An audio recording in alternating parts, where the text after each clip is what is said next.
اعوذ باللہ من الشیطان الرجیم، بسم اللہ الرحمن الرحیم۔ تاریخ باگرام۔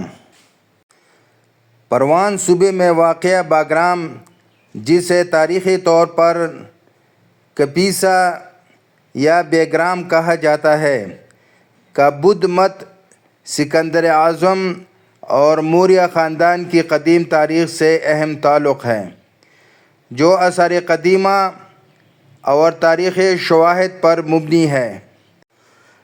باگرام کو سکندر اعظم نے 329 عیسوی سے لے کر 327 عیسوی قبل مسیح میں اپنی فتوحات کے دوران قائم کیا تھا۔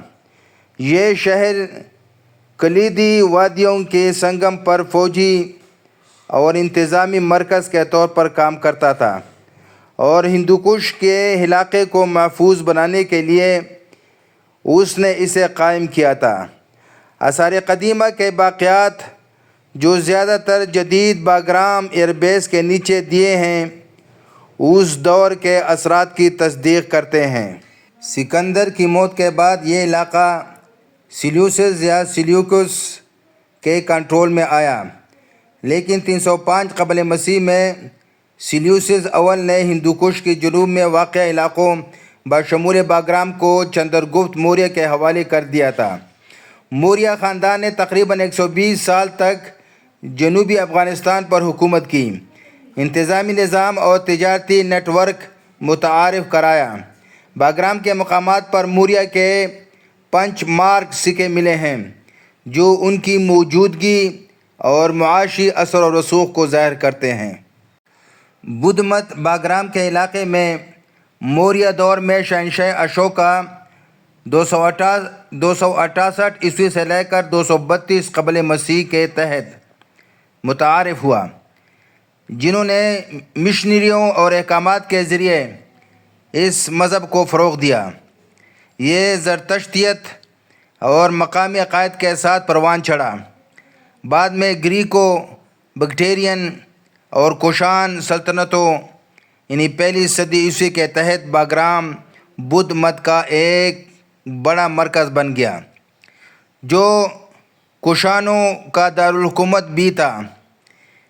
بیگرام خزانہ، جسے آثار جن میں بدھ اور ہندو مجسمے شامل ہیں، گریکو بدھس فنون کی عکاسی کرتے ہیں، جو اس کے ریشم کے راستے پر اہم کردار کو ظاہر کرتے ہیں۔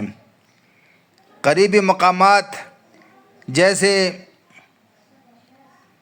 ٹوپدرا اسٹوپا پہلی صدی عیسوی اس کی بدھست وراثت کو مزید اجاگر کرتے ہیں۔ یہ علاقہ افغانستان کے صوبہ پروان میں دارالحکومت کابل سے تقریباً 50 کلومیٹر شمال میں واقع ہے۔ اسے اول سوویت یونین نے 50 کی دہائی میں تعمیر کیا اور 1979 سے 1989 تک اپنی فوجی کارروائیوں کا مرکز بنایا۔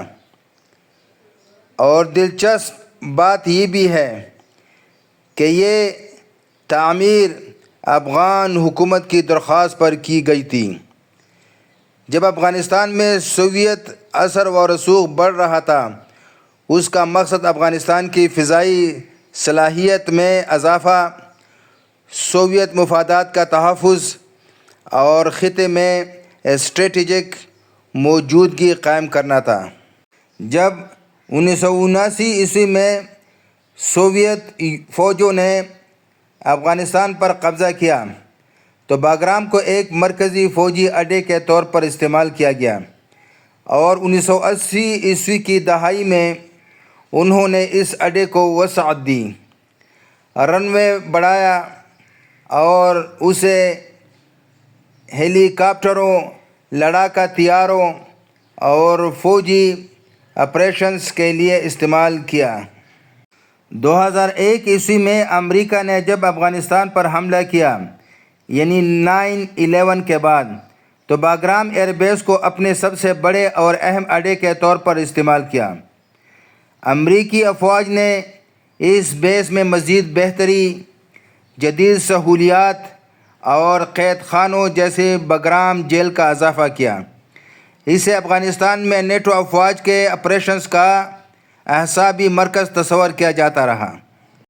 امریکیوں نے اسے جدید بنایا، 2 رن ویز بنائی، 77 مربع کلومیٹر کا رقبہ، ہسپتال، ڈینٹل کلینک، رہائشی علاقے اور یہاں تک کہ فاسٹ فوڈ اور جم بھی بنائے گئے۔ یہاں 10,000 سے زائد فوجی رہتے تھے اور یہ طالبان اور القاعدہ کے خلاف آپریشنز کا مرکز تھا اور یہاں پر 40,000 تک گنجائش تھی۔ اپریل 2021 عیسوی میں صدر جو بائیڈن نے افغانستان سے امریکی فوجی انخلاء کا اعلان کیا اور جولائی 2021 عیسوی میں امریکی فوج نے اچانک بگرام ایئر بیس خالی کر دیا، جس کے بعد افغان فوج نے اس علاقے کا کنٹرول سنبھالا۔ آج یہ اڈہ طالبان کی فوجی صلاحیتوں کو مضبوط بنا رہا ہے، لیکن اس کی بحالی اور استعمال میں چیلنجز ہیں۔ اس بیس پر تسلط قائم کرنے کے لیے دنیا کی سپر طاقتیں خواہشمند ہیں۔ وہ چاہتی ہیں کہ یہاں سے ایشیا کو کنٹرول کیا جائے۔ اس کے لیے وہ تگ و دو کر رہے ہیں۔